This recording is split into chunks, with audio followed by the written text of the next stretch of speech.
एक ऐसे योद्धा जो कि बहुत ताकतवर और शक्तिशाली थे, जिसको देख दुश्मन में कांप उठा। जी हाँ, मैं one and only Maharana Pratap की बात कर रहा हूँ। तो यह बात है 500 साल BCE की। यह वह समय था जब अकबर राजपूत में राज किया करते थे।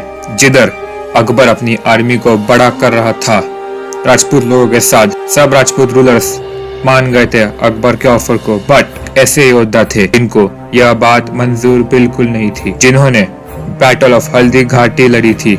जी हाँ, one and only Maharana Pratap की बात कर रहा हूँ। नमस्कार दोस्तों, I am your friend Ashutosh और इस वीडियो में मैं आपका महाराणा प्रताप के बारे में डिटेल्ड इन्फॉर्मेशन बताऊंगा। सो बिना किसी टाइम वेस्ट किए लेट्स स्टार्ट दी वीडियो।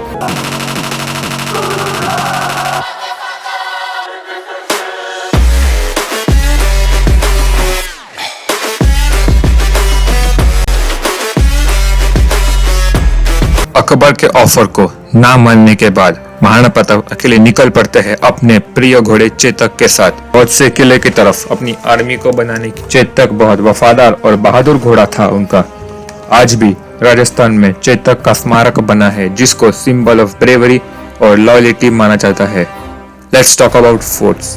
कुछ समय बाद महाराणा प्रताप बहुत सारे किले में जाते हैं, जैसे चित्तौड़गढ़ फोर्ट। अकबर के समय में चित्तौड़गढ़ फोर्ट में महाराणा प्रताप का डायरेक्ट कंट्रोल नहीं हुआ करता था। उसके बाद वह जाते हैं जो महाराणा प्रताप का मेजर स्ट्रॉन्ग होल्ड था, कुंभलगढ़ फोर्ट।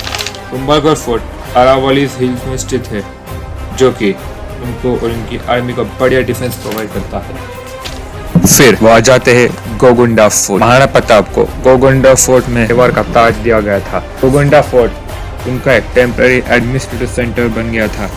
अब बात करते हैं उदयपुर रीजन की, जिसको अरावली बेस भी बोला जाता है। उदयपुर रीजन कुंभलगढ़ फोर्ट की तरह हेवीली फोर्टिफाइड नहीं था, बट उदयपुर की हिली सराउंडिंग्स और लेक सिस्टम बढ़िया नेचुरल डिफेंस देती थी। फिर शुरू होती है तैयारी अब तक के सबसे बड़े युद्ध की, मुगल आर्मी के खिलाफ। अब इसके लिए महाराणा प्रताप को जरूरत थी सबसे बड़ी आर्मी की। वह चित्तौड़गढ़ फोर्ट के सेनाओं की मदद लेते हैं, जो कि मेजर स्ट्रॉन्ग होल्ड्स थे। अपनी सेना बड़ी करने के लिए, डिफेंस के लिए उनके पास अच्छा पानी, फूड और शक्तिशाली हथियार थे, जैसे बड़ी तोप, तलवार और बो एंड एरो थे।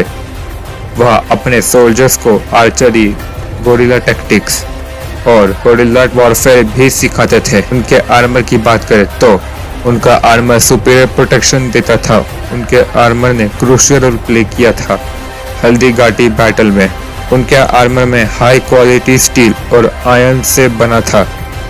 भारी स्वॉर्ड, एरो, भाले के हमलों को रोकने के लिए वह आर्मर एकदम परफेक्ट था। उनके आर्मर में हेलमेट था, जो कि स्टील का था विद नोज गार्ड था। चेस्ट प्लेट थी। उनके आर्मर में फ्लेक्सिबिलिटी और ड्यूरेबिलिटी को बढ़ाती थी। उनके आर्मर के पास चेन मेल भी था, जो कि लेग को गार्ड करता था और नेक को भी। उनके आर्मर का वेट 72 kg था। साथ में उनके पास एक स्पीयर था, जो कि 81 किलोग्राम का था, और उनके पास उनकी 2 तलवार थी।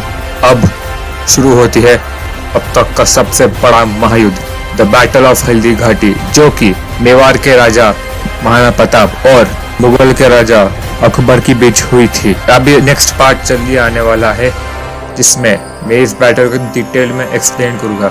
सो दोस्तों, this is the end of my video. तब तक के लिए stay tuned and good bye.